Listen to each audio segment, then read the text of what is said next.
Hello everyone, इस video को देखना ही है तो शुरू से अंत तक देखिएगा, अन्यथा मत देखिए।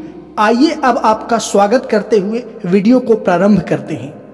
आप सभी का स्वागत है। मैं हूं प्रोफेसर न्यूरो।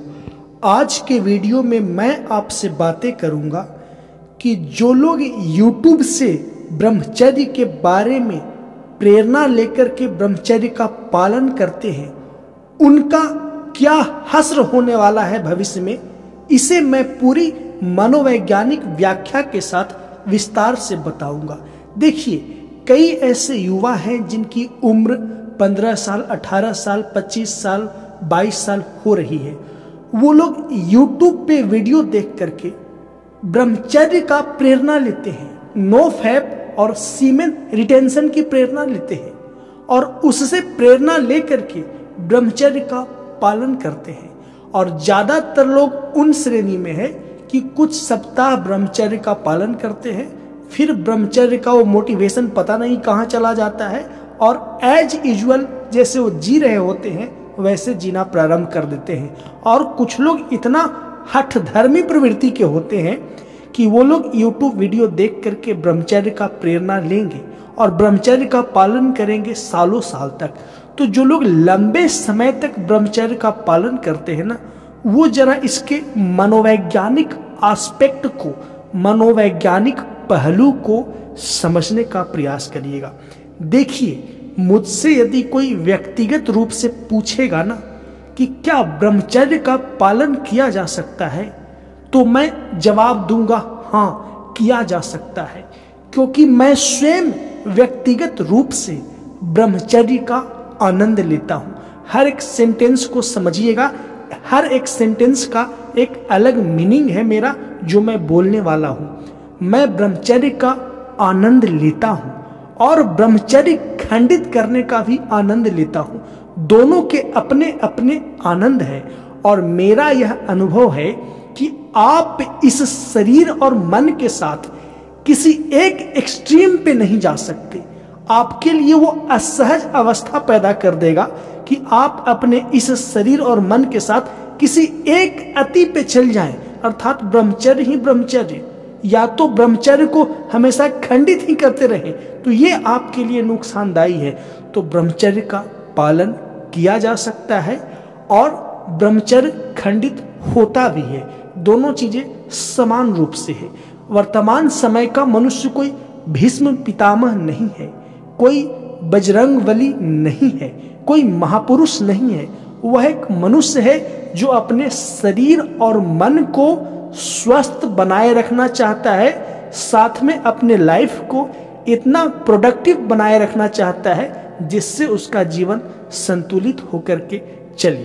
तो मेरा पूरा दृष्टिकोण यही है कि ब्रह्मचर्य का पालन किया जा सकता है। मैं कैसे करता हूं वो मैं बताया कि मैं ब्रह्मचर्य का आनंद भी लेता हूं और ब्रह्मचर्य खंडित करने का भी आनंद लेता हूं। मैं किसी भी अति पे नहीं जाता हूं। जो मेरे शारीरिक और मानसिक स्वास्थ्य के लिए रिक्वायर्ड है, आवश्यक है, वो मैं करता हूं। अब ब्रह्मचर्य का पालन किया जा सकता है, मैंने ये कह दिया। तो अस्थायी रूप से क्या किया जा सकता है? तो हाँ, अस्थायी रूप से भी किया जा सकता है। तो ये YouTube वाली ब्रह्मचर्य के ऊपर प्रेरणात्मक वीडियो को देख करके नहीं कि अपने सीमेन को बचाओ, एनर्जी को बचाओ। ऐसा लगता है कि जैसे सीमेन ही, स्पर्म ही आपका फूड है, आपके सोर्स ऑफ एनर्जी का आधार है आपका स्पर्म। नहीं, स्पर्म आपके शरीर में और मन में ऊर्जा का आधार नहीं है। आपके शरीर और मन में ऊर्जा का आधार आहार और विचार है। जिस तरह के आहार लेंगे, जिस नियम से आप आहार लेंगे, उसी आधार पे आपके शरीर में ऊर्जा का निर्माण होगा और जिस प्रकार के विचार आप अपने अंदर लेंगे, उसी प्रकार के आपके मन में सामर्थ्यता और शक्ति का निर्माण होगा। तो आपके ऊर्जा का आधार वीर्य नहीं है। वीर्य स्वयं भोजन पे निर्भर है। आप आहार लेंगे, उसके बाद ही आपका शरीर वीर्य बनाने की प्रणाली से गुजर करके वीर्य को निर्माण करेगा, वीर्य को बनाएगा। जो लोग बल देते हैं इस बात पे कि आपका वीर्य ही आपके ऊर्जा का आधार है, इसे बचाओगे आपके शरीर में एक विशेष स्तर की ऊर्जा का निर्माण होगा, तो आप इसकी चिंता छोड़ करके आप अपने आहार और विचार पे ध्यान दें, क्योंकि सबसे बड़ी ऊर्जा का भंडार आपके शरीर में आहार है, भोजन है। क्या लेते हैं, कब लेते हैं, क्यों लेते हैं, कैसे लेते हैं, कितनी मात्रा में लेते हैं, साथ में इसके समानांतर विचार है। तो आप अपने दिमाग से ये चीज निकाल करके फेंक दीजिए कि वीर्य ऊर्जा का अखंड स्रोत है, अर्थात ये आपकी शरीर में एक नेक्स्ट लेवल की बिजली का प्रवाह शुरू कर देगा संचित होते हुए। ऐसा नहीं है। तब सवाल आएगा कि वीर्य को स्खलन करने के बाद थकान आती है, ऐसा क्यों होता है? तो वीर्य को स्खलन करने में और वीर्य को निर्माण करने में शरीर एक विशेष प्रकार की ऊर्जा का व्यय करता है और वह ऊर्जा आहार से ही लिया जाता है। तो आप वीर्य स्खलित करते हैं तो शरीर एक विशेष साइकोसोमैटिक मैकेनिज्म प्रोसेस से गुजरता है, जिसके कारण शरीर को बहुत बड़ी मात्रा में ऊर्जा को व्यय करना पड़ता है, जिसकी वजह से थकान होती है। साथ में जो वीर्य को निकाले उस वीर्य का निर्माण में आपका शरीर भी एक विशेष प्रकार की ऊर्जा का खपत करेगा, तो शरीर में थकान और कमजोरी जैसी समस्याएं दिखती है। तो वीर्य को बनाने में शरीर को श्रम लगता है और वीर्य को निकालने में भी शरीर को विशेष ऊर्जा और श्रम लगता है। तो जो लोग वीर्य संचय करते हैं तो उनका शरीर वीर्य बनाने में अपनी ऊर्जा को नष्ट नहीं करता और वीर्य निकालने में भी ऊर्जा को नष्ट नहीं करता। लेकिन इसके दूसरे पहलू को भी समझिए। जो लोग वीर्य को न निकालते हैं, यूट्यूब वाले प्रेरणा लेकर के ब्रह्मचर्य का पालन करते हैं, उनके साथ सबसे बड़ी समस्या ये होती है कि वो ब्रह्मचर्य का पालन मनोवैज्ञानिक या आध्यात्मिक विधि से ना करके वो अपने मन को दमन करके इसका पालन करना प्रारंभ करते हैं। मन में ब्रह्मचर्य को धारणा ऐसा बैठाते हैं और अपने अंदर की सेक्सुअल नीड को, सेक्सुअल अर्ज को इतना दबाते हैं कि ये दमन से आया हुआ ब्रह्मचर्य होता है। और जो लोग दमन करके ब्रह्मचर्य का पालन करते हैं वो लोग कुछ समय के लिए शारीरिक बल का, जिसे तथाकथित ब्रह्मचर्य पे ज्ञान देने वाले लोग ओज तेज कहते हैं, वो थोड़ा सा दिख जाएगा आप में। लेकिन पता है, जब युवा अवस्था में आप यौन आवेग को ब्रह्मचर्य की प्रेरणा से वशीभूत होकर के दमन करेंगे तो आने वाले 40 साल के बाद आपके अंदर वही यौन आवेग इतनी तेजी से भड़केगी, इतनी तेजी से भड़केगी कि आपके पूरे कायनात को कंट्रोल कर लेगी। क्योंकि आप अभी युवा हैं, आप दबा सकते हैं अपने अंदर के यौन आवेग को, क्योंकि युवा अवस्था बल का अवस्था है, शक्ति का अवस्था है, उसे दबाया जा सकता है। युवा लोग किसी भी चीज को दबाने में सक्षम हो सकते हैं क्योंकि उनके अंदर प्रचंड शक्ति है। लेकिन वही युवा यदि बुजुर्ग होने की ओर अग्रसर होता है 40-45 प्लस, तो जो आपने सालों तक चीजों को दमन किया है ना, वही आपके अंदर से रेचन होना प्रारंभ हो जाता है, निकलना प्रारंभ होता है। और जब बुढ़ापे में कामाग्नि सक्रिय होती है तो यही बूढ़े और बुजुर्ग लोग अपनी बेटियों में, अपनी बेटी की उम्र की लड़कियों में अपनी वाइफ को ढूंढने चल देता है। अर्थात वासना उसके लिए समस्या बन जाती है, यौन आवेग उसके लिए समस्या बन जाती है।